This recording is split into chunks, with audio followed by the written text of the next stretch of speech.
కేసీఆర్కు రేవంత్ రెడ్డి ప్రభుత్వం సన్మానం చేయనుందా?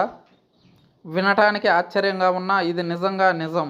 తొందరలోనే కేసీఆర్ను రేవంత్ రెడ్డి ప్రభుత్వం సన్మానించబోతుంది. జూన్ 2వ తేదీకి తెలంగాణ ఆవిర్భవించి 10 ఏళ్ళు అవుతుంది. ఆ సందర్భంగా పెద్ద ఎత్తున ఆవిర్భావ దినోత్సవాన్ని జరపాలని రేవంత్ ఆధ్వర్యంలో జరిగిన కేబినెట్ సమావేశం తీర్మానించింది. ఆ సందర్భంగా తెలంగాణ ఇచ్చిన సోనియా గాంధీని ప్రత్యేకంగా సన్మానించాలని కూడా డిసైడ్ చేసింది.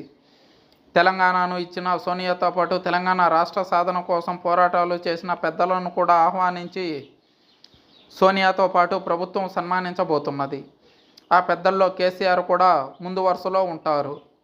జూన్ 2వ తేదీన తెలంగాణ ఆవిర్భావ దినోత్సవాన్ని ఘనంగా జరుపుకునేందుకు అనుమతి ఇవ్వాల్సిందిగా రాష్ట్ర ప్రభుత్వం కేంద్ర ఎన్నికల కమిషన్కు లేఖ రాయబోతుంది. ఇదే విషయాన్ని కేబినెట్ సమావేశం తర్వాత మంత్రి దుద్దిళ్ల శ్రీధర్ బాబు మాట్లాడుతూ తెలంగాణ రాష్ట్రం ఇచ్చిన సోనియాతో పాటు తెచ్చిన పెద్దలను కూడా సన్మానం చేయబోతున్నట్లు చెప్పారు. కేసీఆర్ను కూడా ఆహ్వానించడంలో తమ ప్రభుత్వానికి ఎలాంటి భేషజాలు లేవని ప్రకటించారు. కాబట్టి సోనియాతో పాటు సన్మానం అందుకోబోయే మరికొందరిలో కేసీఆర్ కూడా ఉండడం గ్యారంటీ అని తేలిపోయింది.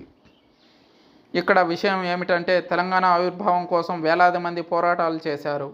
రాజకీయ పార్టీలతో పాటు ప్రజా సంఘాలు, విద్యార్థి సంఘాలు కూడా పోరాటాలు చేశాయి.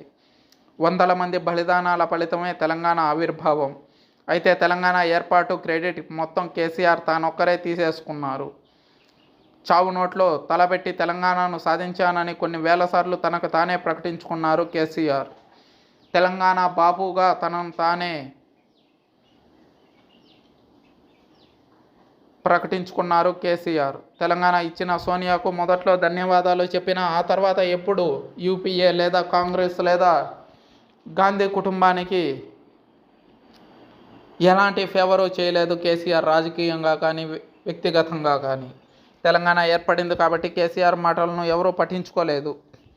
ఈ 10 ఏళ్లలో ఎప్పుడు మాట్లాడినా తెలంగాణను సాధించింది తాను మాత్రమే అన్న అర్థం వచ్చేటట్టు అనేక సార్లు కేసీఆర్ మాట్లాడిన విషయం తెలిసిందే. మొన్నటి అసెంబ్లీ ఎన్నికల్లో బీఆర్ఎస్ ఓడిపోయి కాంగ్రెస్ ప్రభుత్వంలోకి వచ్చింది. ఈ నేపథ్యంలోనే సోనియా గాంధీతో పాటు మరికొందరిని కూడా సన్మానించాలని మంత్రివర్గం డిసైడ్ చేసింది. సోనియాతో పాటు కొందరు పెద్దలను కూడా ఆహ్వానిస్తామని, అందులో కేసీఆర్ కూడా ఉంటారని మంత్రి చెప్పారు. ఈ రకంగా చూస్తే జూన్ 2వ తారీఖున కేసీఆర్కు తెలంగాణ ముఖ్యమంత్రి రేవంత్ రెడ్డి తెలంగాణ ప్రభుత్వం తరపున సన్మానం చేయడానికి సిద్ధమైనట్లు తెలుస్తుంది.